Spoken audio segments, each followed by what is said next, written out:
Welcome, Shadow Seekers, to American Shadows, Crimes and Chronicles. Today, we're unearthing a tale that'll haunt your thoughts long after it ends. Whether you're glued to the screen or just listening in, you're in for a wild ride through history's darkest corners. If you're new, hit subscribe to join our mission of exposing America's hidden truths. Regulars, your likes fuel our journey into the unknown. Now, let's peel back the layers of time and reveal the secrets beneath. Ready? Let's begin. 50 years, 2 presidents, one impossible coincidence. America's strangest day. Gather round, folks, because I've got a tale for you that'll make you question whether coincidences truly exist. We're diving into one of the most extraordinary days in American history, July 4th, 1826. On this day, exactly 50 years after the signing of the Declaration of Independence, 2 titans of the American Revolution, John Adams and Thomas Jefferson, both breathe their last. Let's set the scene. It's a scorching summer day, and America is buzzing with celebration, marking its 50th birthday. The air is filled with the sounds of fireworks, parades, and patriotic fervor. In town squares across the nation, orators deliver impassioned speeches about liberty and progress. Families gather for picnics, children wave flags, and the stars and stripes flutter proudly from every building. The young United States is reflecting on half a century of freedom, its citizens honoring the birth of their nation with unbridled enthusiasm.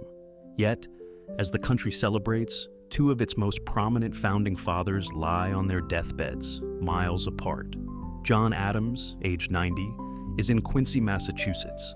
Known for his fiery temperament and unwavering principles, Adams had spent his final years in quiet reflection. Thomas Jefferson, aged 83, is at Monticello, his beloved estate in Virginia. The principal author of the Declaration of Independence, Jefferson had always been a man of vision and intellect.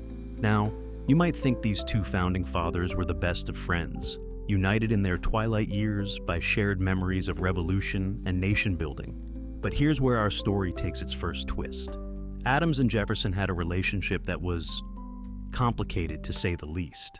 Their political careers had seen them at odds, with Adams representing the Federalist vision of a strong central government, while Jefferson championed the democratic Republican ideals of states' rights and individual liberties. Their rivalry reached its peak during the contentious presidential election of 1800, which saw Jefferson unseat Adams in a bitterly fought campaign. Adams was so bitter about the loss that he skipped Jefferson's inauguration, the first time in U.S. history an outgoing president snubbed his successor.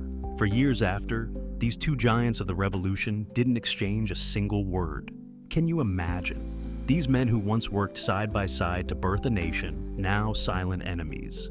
But here's where our story takes another turn. In 1812, a mutual friend, Dr. Benjamin Rush, decides enough is enough. He starts a campaign to reconcile the 2 former presidents. It takes time, but eventually, Adams breaks the ice with a short letter to Jefferson on January 1st, 1812. Jefferson responds, and just like that, one of the greatest correspondences in American history begins. Over the next 14 years, Adams and Jefferson exchange 158 letters, discussing everything from politics and philosophy to personal reflections on aging and mortality. It's a remarkable reconciliation, made all the more poignant by the knowledge that their time is running short. Now, let's zoom in on July 4th, 1826. At Monticello, Jefferson lies in his bed, his family gathered around him. The sounds of distant celebrations can be heard through the open windows. On the morning of July 4th, Jefferson, weakened and frail, asked his doctor, "Is it the 4th?" Upon being told it was, he seemed content, as if waiting for this significant day to make his final departure. As the day progressed, he slipped into unconsciousness. Jefferson took his last breath at 12:50 p.m., surrounded by his loved ones, his passing as dignified as the life he had led. Meanwhile, in Quincy, Adams's condition was also deteriorating. The day was unseasonably cool in Massachusetts, a stark contrast to the heat in Virginia. Adams, barely able to speak, was tended to by his family and medical staff. His last words, uttered with difficulty, were, "Thomas Jefferson survives." But here's the kicker. Jefferson had actually died just a few hours earlier. Adams didn't know it, but his old friend and rival had preceded him in death by mere hours. At about 6:20 p.m., John Adams joined Jefferson in eternity, passing away peacefully in the home he loved. The news of their death spread rapidly, first by writer, then by newspaper, casting a somber shadow over the Independence Day celebrations. In an age before instant communication, it took days for the full story to emerge, that both men had died on the same day, the 50th anniversary of their crowning achievement. When the news finally broke, it sent shockwaves through the nation. The remarkable coincidence of their passing on such a significant anniversary was seen by many as a sign of divine providence. Daniel Webster, in his eulogy for Adams and Jefferson, captured the nation's sentiment. In the gracious dispensation of providence, the great pillars of our revolution are protected beyond the ordinary period of human life, and after their eventful and anxious career, the same day which gave birth to freedom gives them both to immortality. Now, let's pause for a moment and consider the sheer improbability of this. Two of the most important figures in American history, central to the founding of the nation, die on the same day, and not just any day, but the 50th anniversary of the Declaration of Independence they helped create. If you saw this in a movie, you'd probably roll your eyes and say it was too far-fetched. But truth, as they say, is stranger than fiction.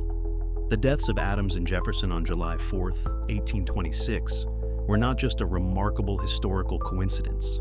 They were a symbolic passing of the torch from the revolutionary generation to the future of the American Republic. Their deaths marked the end of an era, the last direct link to the founding of the nation, now severed. It forced Americans to reflect on how far they had come in 50 years and to consider the challenges that lay ahead. Their legacies are intertwined with the very fabric of the nation, their contributions shaping the ideals of liberty and democracy that continue to guide the United States. Jefferson's words in the Declaration of Independence, "We hold these truths to be self-evident, that all men are created equal," continue to inspire and challenge Americans to live up to their highest ideals. Adams' insistence on the rule of law and his role in shaping the presidency left an indelible mark on American governance. As we reflect on this extraordinary coincidence, we're left with questions that get to the heart of how we understand history. How much of what we know about the past is fact, and how much is carefully constructed narrative? What role does symbolism play in shaping our national story? And in an era of bitter political division, what can we learn from the complex relationship between these two founding fathers? The story of Adams and Jefferson's deaths on July 4th, 1826, is more than just a historical curiosity. It's a reminder of the complex, often messy nature of human relationships and historical events. It challenges us to look beyond simple narratives and easy answers, to grapple with the nuances and contradictions that make up our shared past. So, the next time you're celebrating Independence Day, take a moment to remember John Adams and Thomas Jefferson. Think about their rivalry, their reconciliation, and their remarkable shared date of death. It's a story of destiny, legacy, and the enduring spirit of a nation that reminds us the truth is often stranger than fiction. This is American Shadows, folks, where we dive into the dark corners of history and try to shed some light on the events that shaped our world. Until next time, keep questioning, keep exploring, and remember, in the tapestry of history, even the most unlikely threads can weave together to create an unforgettable story.